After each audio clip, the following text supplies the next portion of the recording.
நேயர்கள் அனைவருக்கும் வணக்கம். அவன் அருளாலேயே அவன்தாள் வணங்கி அப்படின்றது சிவபெருமானுடைய பழமொழி அப்படின்னு நம்ம எல்லோருக்குமே தெரியுங்க. தெய்வ நம்பிக்கை சார்ந்த பல விஷயங்களை நம்மளுடைய முன்னோர்கள் கடைபிடிச்சிருக்காங்க. அதோட பின்னணியில் இருக்கக்கூடிய அறிவியல் உண்மை, அரிய தத்துவங்கள் வழி வழியா நம்மளுடைய சந்ததியினருக்குமே போய் சேரணும் அப்படின்னு நிறைய விஷயங்களை கடைபிடித்திருக்காங்க. காலப்போக்கில் அது மாறிடுச்சு அப்படின்னு தான் சொல்லலாம். தெய்வ நம்பிக்கை இருந்தும் நம்மளுடைய முன்னோர்கள் கடைபிடித்த விஷயங்களை கடைபிடிக்காதவங்க உண்மையான காரணம் புரியாமல் முன்னோர்கள் செஞ்சாங்க அப்படின்றதால நம்மளும் கடைபிடிக்கிறோம். கடவுள் நம்பிக்கையின்மையால் கடைபிடிக்காதவங்களும் இருக்கதாங்க செய்கிறாங்க. இன்றைய இளைஞர்களில் நிறைய பேர் முன்னோர் சொல்லி செஞ்ச அனைத்தையுமே அப்படியே ஏற்றுக்கொள்ளலை அப்படின்னு தான் சொல்லலாம். ஆனால் சில பேர் தெய்வ நம்பிக்கை இருந்திருப்பாங்க. அப்படியான ஒரு விஷயந்தான் மலைகளில் ஏறி அங்கே இருக்கக்கூடிய தெய்வங்களை வழிபடுவது. இன்னும் சொல்ல போனால் குறிப்பாக சித்தர்கள் அருளக்கூடிய மலையாக இருந்துச்சு அப்படின்னா அங்கு சென்று வழிபட நிறைய பேர் விரும்புவாங்க. அப்படி பக்தர்கள் பலருமே செல்லக்கூடிய ஒரு மலை அப்படின்னா சதுரகிரி மலையை சொல்லலாங்க. அங்கே இருக்கக்கூடிய இறைவனையும் சித்த புருஷர்களையும் வழிபடுவதை நம்ம காண தான் செல்றோம் அப்படின்னு சொல்லலாம். அப்படி இந்த வருடம் சதுரகிரி மலைக்கு செல்ல அங்கு அனுமதிக்கப்பட்டிருக்காங்க. லட்சக்கணக்கான பேர் சதுரகிரி மலையை சென்றுட்டு தான் வராங்க அப்படின்னு சொல்லலாம்.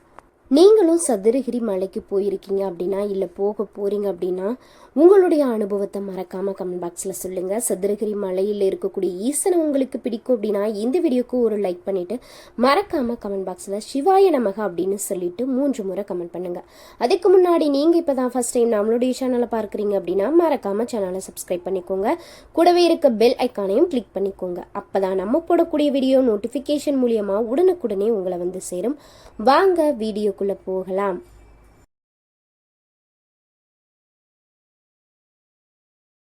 சில பேருக்கு இந்த சதுரகிரி மலை பயணத்தை எப்படி ஆரம்பிக்கணும் அப்படின்னா அங்கே இருக்கக்கூடிய லிங்கங்களை எப்படி வழிபடணும் அப்படின்னா அங்கே என்ன விசேஷம் இருக்குது அந்த மலையில், ஏதாவது உங்களுக்கு வித்தியாசமான அனுபவங்கள் ஏற்பட்டதுண்டா? நீங்கள் இந்த கோவிலுக்கு போயிருக்கீங்க அப்படின்னா யாரெல்லாம் இந்த கோவிலுக்கு போகணும், போகக்கூடாது, எந்தெந்த நாட்களில் கடவுளை தரிசித்தா அப்படின்னா நம்மளுக்கு நிறைய பலன்கள் கிடைக்கும், மலையில் எந்த மாதிரியான விஷயங்கள்லாம் இருக்குது, விசேஷ பூஜைகள் ஏதாவது நடக்குதா, இப்படி நிறைய விஷயங்களை பற்றி தான் இந்த வீடியோவில் நம்ம பார்க்க போகிறோம். இது மட்டும் இல்லாமல் இந்த சதுரகிரி மலையில் நம்மளுக்கு தெரியாத இன்றுமே நிறைய அமானுஷங்கள் அப்படின்றது நடந்துட்டு தாங்க இருக்கு. அப்படி என்னென்ன சுவாரஸ்யமான விஷயங்கள் இந்த மலையில இருக்கு அப்படின்றத நம்ம முழுமையா பார்க்க போறோம். இந்த உலகத்துல இருக்கக்கூடிய அத்தனை உயிர்களுமே சிவனால் படைக்கப்பட்டது நம்ம எல்லோருக்குமே தெரியுங்க. தமிழர்கள் வழிபடக்கூடிய சித்தர் பரம்பரைக்கு முதல் குரு மற்றும் ஆதி சித்தனாய் இருப்பவர் சிவபெருமான் தான். அவங்களுடைய குருநாதரான சிவபெருமானுக்கு சித்தர்கள் பலரும் கோவில் அமைத்து வழிபட்டு இருக்காங்க. அப்படி இன்றுமே அருவமாக சித்தர்கள் வாழ்ந்து வருவதா சொல்லப்படக்கூடிய பல அற்புத மூலிகைகள் கொண்ட அடர்ந்த வனப்பகுதியான சதுரகிரி மலையில் இருக்கும் அருள்மிகு சுந்தர மகாலிங்கம் சுவாமி திருக்கோவிலை பற்றி நிறைய ரகசியமான தகவல்களை தான் நம்ம வீடியோவில் தெரிஞ்சுக்க போகிறோம்.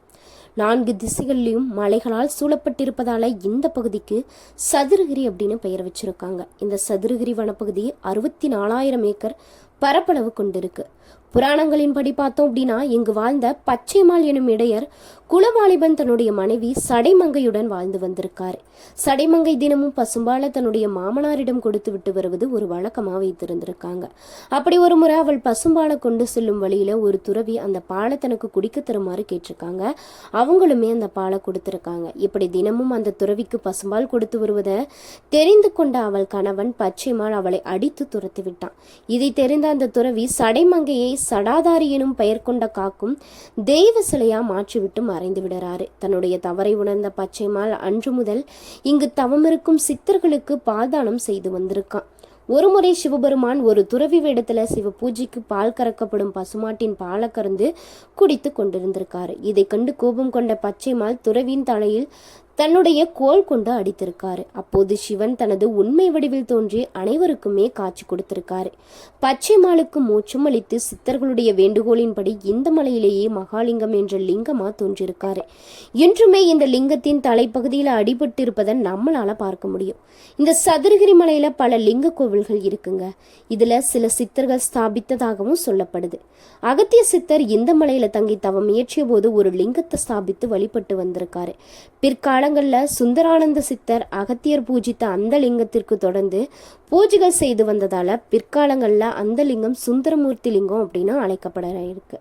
இங்கு சந்தன மகாலிங்கம் கோவிலும் இருக்கு. பார்வதி தேவி இந்த லிங்கத்தை சந்தனம் கொண்டு பூஜித்து சிவனின் ஒரு பகுதியாகவும் அர்த்தநாரீஸ்வர உருவத்தை பெற்றதா சொல்லப்படுறாங்க. இந்த சந்தன லிங்கத்தை சட்டைநாதர் சிதறும் வழிபட்டுள்ளதா பக்தர்களால சொல்லப்படுது. சதுரகிரி மலை ஏறும் வழியில இரட்டை லிங்க கோவில் ஒன்றுமே இருக்கு. ராமதேவர் எனும் சித்தர் இந்த இரட்டை லிங்கத்தை ஸ்தாபித்து வழிபட்டு வந்ததா புராணங்கள்ல சொல்லப்படுது. மகாலிங்கம் கோவில்ல இருந்து சற்று தொலைவில் பார்த்தோம் அப்படின்னா தவசிப்பாறை அப்படின்னு ஒரு இடம் இருக்கு.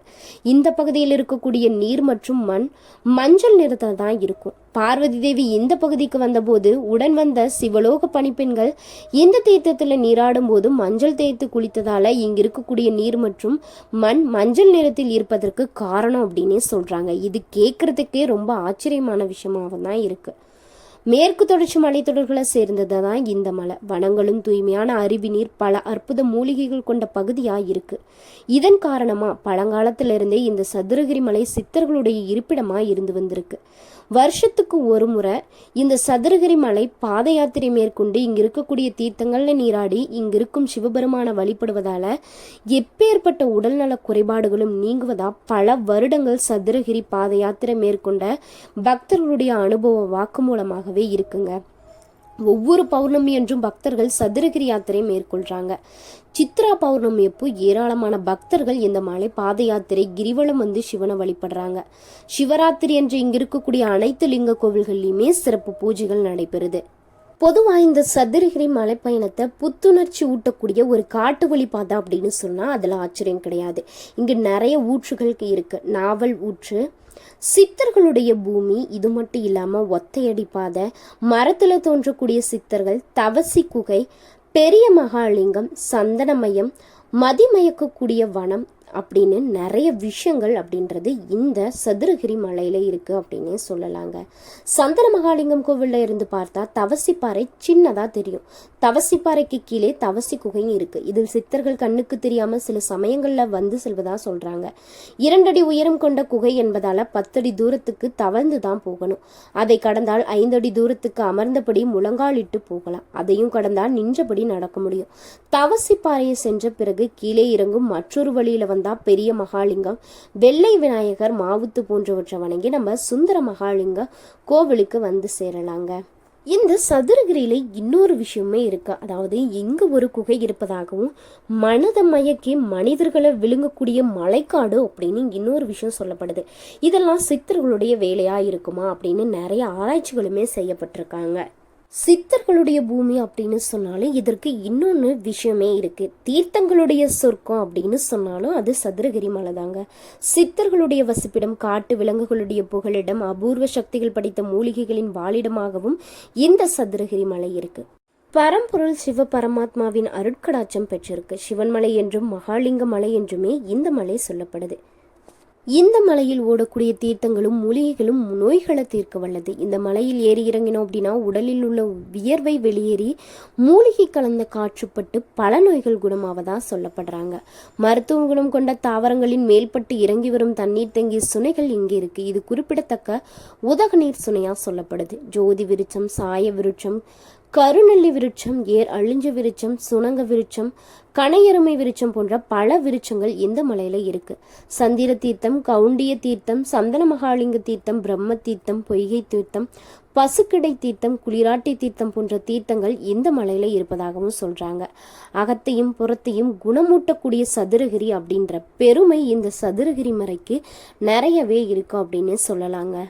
இங்கு காட்டில் அமர்ந்திருக்கக்கூடிய சிவலிங்கத்திற்கு பக்கத்தால 18 சித்தர்களுடைய சமாதி இருப்பதாகவும் ஒவ்வொரு சித்தர்களுக்குமே ஒவ்வொரு குகை இருக்கும். அந்த குகையில இங்க இருக்கக்கூடிய சித்தர்கள் அனைவருமே தவம் இயற்றி சிவபெருமான நோக்கி கடுமையான தவம் புரிந்திருக்காங்க அப்படின்றதுக்கான அடையாளமே இந்த மலையில நம்மளால பார்க்க முடியும்.